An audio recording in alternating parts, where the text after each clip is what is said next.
ሐሳን ሆይ ፊትህን በእሳት አላህ ያድንህ። ሐሳን ሆይ አላህ ይቅጣህ እንደቀጣኸኝ አለ። ሐሳንም ማልቀስ ያዘ፣ መሬትም ላይ ተደፋ። وهل أريدن يوما مياه مجنة وهل يبدون لي شامة وطفيل حسبك يا بلال حسبك ثلاثة من الشباب ሶስት ወጣቶች በጥሜት ላይ ነበሩ። በወንጀልና በመጥፎ ስራ ላይ የሚተጋገዙ ነበረ። ከመልካም የሚከለክሉ በመጥፎም ስራ ላይ የሚያዙ ነበሩ። አላህም ከሶስት አንደኛቸው እስቲቃማን ሊሰጠው እስከሚፈልግ ድረስ ቀጠለ። ሁኔታውም አማረ። ለጓደኞቹ መመራትንና ቀጥ ማለትንም ፈለገ። በእነሱም ላይ ታገለ። ሁለተኛውን ከዛም ሶስተኛውን እስከሚመራለት ድረስ የመጥፎ መክፈቻ ከሆኑ በኋላ የኸይር መክፈቻ ሆኑ። እንደገና በመካከላቸው ቃል ተጋቡ ያለፈውን ሰዓት እንዲቀይሩ የወንጀልና የመጥፎ ስራ ቀናቶችን ለመቀየር የቀረው እድሜያቸውን አላህን በመታዘዝ ላይና ወደሱ መጠጋትን በመጨመር ላይ ሊሰሩበት ተስማሙ። በመካከላቸው ተስማሙ ከፈጅር በስተፊት ሁልጊዜ ትንሽን ሰዓት እንዲገናኙ። አዛኙ ጌታ በሚወርድበት ሰዓት ለክብሩ እንደሚገባው ሆኖ በሚወርድበት ሰዓት ይጣራል። ማን ነው የሚተውበት? ማን ነው የሚጠይቀኝ የምሰጠው? ማን ነው መሐርታንስ የሚጠይቀኝ? ለሰዎች ሰዓታቸው ደረሰ። እነሱም በዝንጋቴ ውስጥ የሰመጡ ሆነው እያለ እነዚህ ሶስቶች በወንጀል ላይ ተሰባሰቡ። ከዛ በኋላ አላህ ሁኔታቸውን ቀየረላቸው። እሱንም በመታዘዝ ላይ ተሰባሰቡ። በመካከላቸው ተስማሙ ከፈጅር በስተፊት ሁልጊዜ የሆነ ሰዓትን እንዲገናኙ። ትንሽን ሰዓት ይሰባሰባሉ። ከዛ በኋላ ወደ አንድ መስጂድ ይሄዳሉ።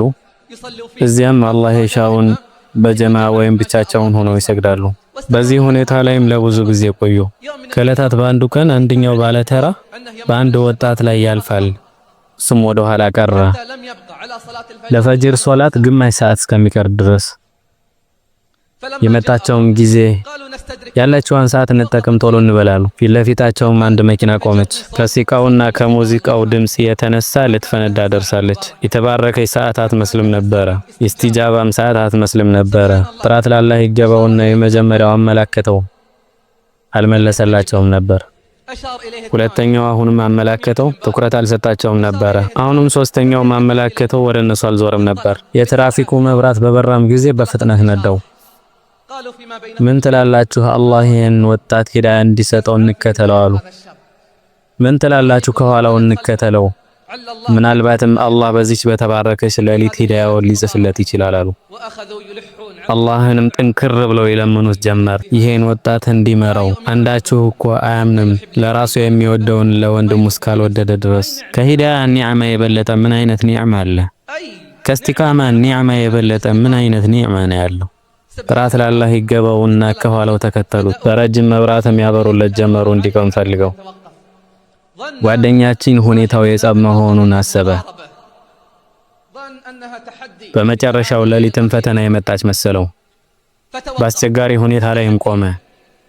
ከመኪናውም ወረደ።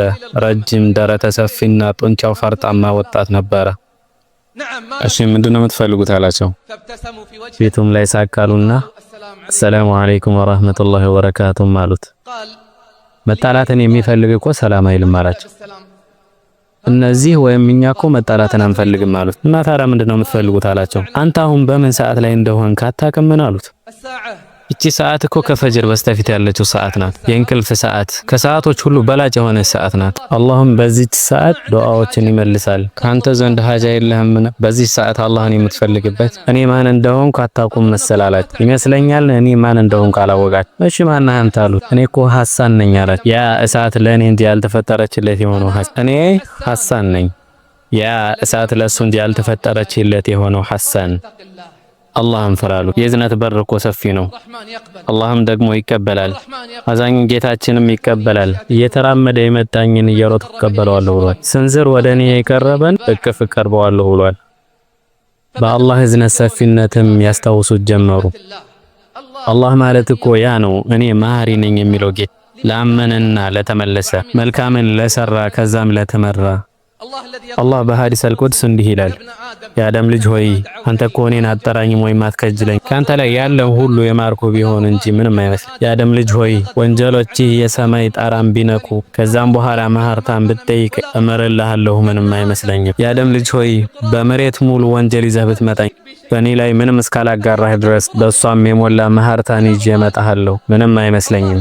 አላህ ማለት እንዲህ ያለ ጌታ ነው። እነዚያ የተመለሱና ያመኑ ሲፈሩ እንደዚህ አይነት ሰዎችን አላህ እኮ መጥፎ ስራቸውን በመልካም ስራ ይቀይርላቸዋል። አላህም አዛኝና ሩህሩህ የሆነ ጌታ ነው። አላህ እኮ በራፉ በቀንም በሌሊትም ክፍት የሆነ ጌታ ነው። አላህ የተመላሾችን ተውበት የሚቀበል የሆነ ጌታ ነው። አላህ የወንጀለኞችን ወንጀል የሚምር የሆነ ጌታ ነው።